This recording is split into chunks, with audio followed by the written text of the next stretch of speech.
خدا وقتی عدالت رو برقرار کنه پس سنگم به حرف میاد.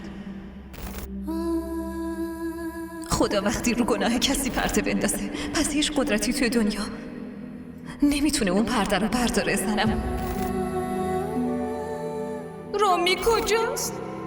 رامی کیه؟ رامی هیچکی نیست. و میدونی چی از همه بهتره؟ الان حتی هیچکی بهم نمیگه درس بخونم. رامی الان به سلیقه خودش زندگی میکنه، میرقصه، میخونه، میخوره، مینوشه و لذت میبره. من با این سوء تفاهم میتونم زنده بمونم.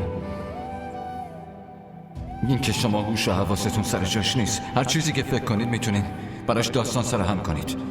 به عنوان یه فرزند این برای من قابل قبول تره مامان.